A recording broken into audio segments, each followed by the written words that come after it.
গাড়ী চলিছে ঘিটিং ঘিটিং ভাং খাই আজি ৰাইজ ফিটিং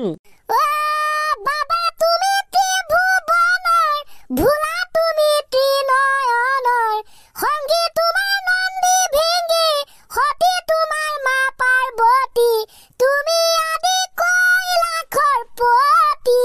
হে ভাং খাই তোলা কুচনিতে টোপোলা ততাধাৰী বলিয়া ভাং খাই তোলা কুচনিতে টোপোলা ততাধাৰী বলিয়া আকৌ এবাৰ হৰ হৰ মহাদেৱ আকিষ্ট বিকিষ্ট নিকিষ্ট স্কুল ক্ষতি হলে দিয়ে দৰখাস্ত যুদ্ধ শুদ্ধ অশুদ্ধ পানী সদায় খাব লাগে বিশুদ্ধ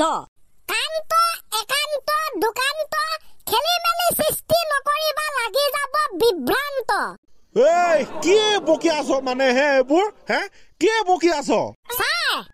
পতঞ্জলিৰ গৰাকী বাবা ৰামদেৱ শিৱ ভক্ত আমি হৰ হৰ মহাদেৱ পঢ়া পঢ়িব শিক্ষকে প্ৰদান কৰিব শিক্ষা শিৱ ভক্ত ৰাইজ জনাইছো আমাৰ তৰফৰ পৰা শিৱৰাত্ৰিৰ শুভেচ্ছা দে ধন্যবাদ দি লৈছো পোনপ্ৰথমতে মোৰ তৰফৰ পৰা কিন্তু শুভেচ্ছাটো বৰ বেলেগ ধৰণৰ দিছো আকৌ দেই পিছে কেনেকুৱা লাগিছে জনাবচোন দেই ছাৰ ভালে হৈছে দে অলপ ইউনিক ধৰণৰ দে তেনেবা আমি এতিয়া ক্লাছটো আৰম্ভ কৰিম শিৱৰাত্ৰি দিনানো ছাৰ কি কৰিব ক্লাছ ভাঙৰ ঘোটা খাই ভাঙিলে চিচাৰৰ গ্লাছ সেই চিচাৰত গছকি পাই কাটিলে ভৰি সৰ্বসাধাৰণ ৰাইজে জানে নামটো মোৰ হৰি এগিলাচ খাই ভাঙৰ ঘোটা ফিলিংছ মাথা ঘূৰা ভাঙৰ নিচা কি বুজিবা চাহেব হেই শিৱ ভক্ত আহা কোৱা হৰ হৰ মহাদেৱ ফেন্টাস্টিক হৰ হৰ মহাদেৱ হৰ হৰ মহাদেৱ আহোতে তহঁতি পুৰা মাৰি আহিছ নি পাও বেছি নহয় ছাৰ অলপ বেছি নহয় খাই আহিছ অলপ সেইকাৰণে কথা বতৰাত পৰিছে ফৰক লাৰুহে ছাৰ ঘোটা অলপ লাৰু এটা হলে আৰম্ভণিটো কৰিয়ে দিলি মই পিছে নাই মই একদম ৰাতিহে মাৰিম আজি বুলি ছাৰ বিশেষ বুলি বনাই আছিলে যে যি কি নহওক ছাৰ আজি আপোনাক এনেকুৱা ধৰণৰ কাহিনী শুনাম আপুনি ক'ব ৱা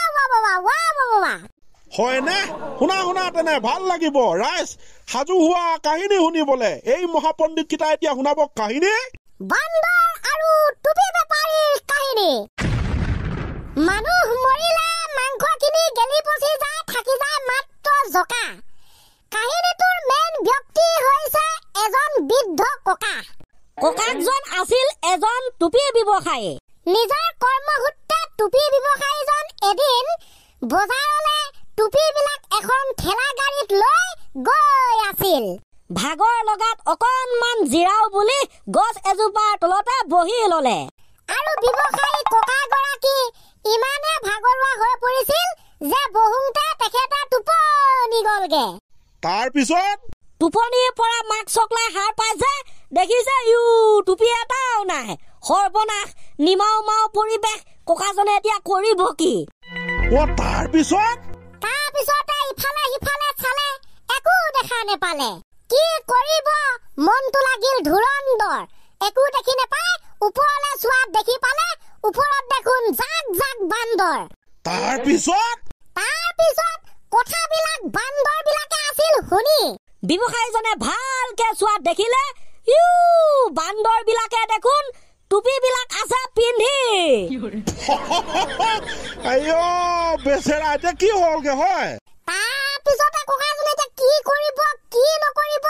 পুৰা গজৰি উঠিল খঙত তেনেতে বুদ্ধিয়ে তাৰ ককাৰ পৰিলে মনত তাৰপিছত ককাজনৰ মনত পৰিল বান্দৰ বিলাকে মানুহৰ নকল কৰে বা অন্য জীৱ জন্তু নকল কৰে সেই উদ্দেশ্যে ককাজনে নিজৰ মূৰত পিন্ধি থকা টুপিটো খুলিলে তাকে দেখি নাচি থকা বান্দৰ বিলাকেও টুপিবিলাক নিজৰ মূৰৰ পৰা খুলিলে এটা ককাজনে টুপিটো মাটিত পেলাই দিলে তাকে দেখি বান্দৰ বিলাকেও নিজৰ হাতত লৈ থকা টুপিখিনি চব দিলে যিহেতু নকল কৰে বান্দৰবিলাকে মানুহৰ হিঙা দিয়া যিহেতু গোটেই টুপিখিনি বান্দৰবিলাকে মাটিত পেলাই দিলে এতিয়া ককাই মাৰিলে এনডি টুপিবিলাক বুটলিলে আৰু লাঠি এডাল লৈ বান্দৰবিলাকক টিকনি খেদন দিলে বৰ বুদ্ধি ব্যৱহাৰ কৰিলে কিন্তু ছাৰ বান্দৰবিলাক ভয়তে পলাই পট্টং দিলে ককাজনে গোটেই টুপিবিলাক ঠেলা গাড়ীখনত উঠাই ব্যৱসায়ৰ বাবে বজাৰলৈ আহি পেলালে ৰ'ব ছাৰ কাহিনী ইমানতে শেষ হোৱা নাই ঘৰত আহি গোটেই কাহিনীটো ককাজনে নাতিয়েকহঁতক ভালকে শুনালে এনেকুৱা তেনেকুৱা তেনেকুৱা এনেকুৱা এনেকুৱা এনেকুৱা হলে এনেকুৱা হয় বান্দৰৰ লগত এনেকুৱা হলে তেনেকুৱা আচ্ছা তাৰমানে নাতিয়েকহঁতক বুজাই দিছে আৰু এনেকে তেনেকে তেনেকে এনেকে হয় ছাৰ কেইবছৰমানৰ পাছৰ কথা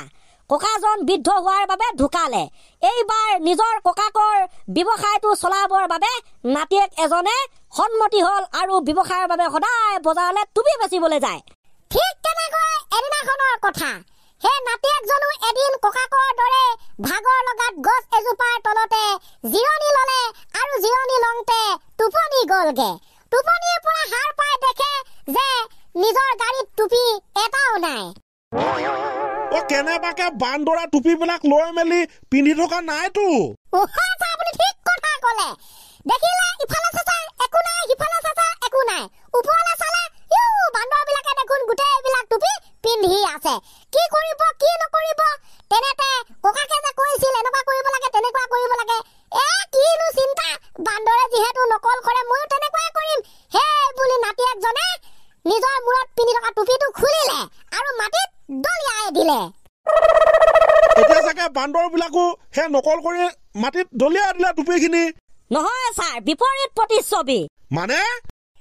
যেতিয়া ল'ৰাজনে টুপিটো খুলি মাটিত পেলাই দিলে ওপৰৰ পৰা বান্দৰ এটা নামি আহিলে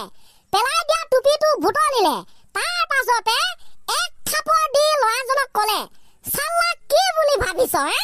কাহিনী শুনাবলৈ কি তহঁতৰ অকলে ককা আছে আমাৰ মানে নাই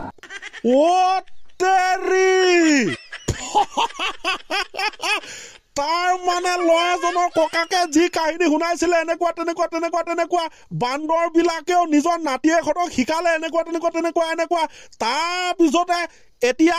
নাতিয়েকে কৰিলে ব্যৱসায় বান্দৰবিলাকে বুজিলে টুপিবিলাক দলি নেমাৰিলে নাতিয়েক ব্যৱসায়জন আচৰিত বান্দৰবিলাকে বেয়া হাঁহি দৌৰ মাৰিলে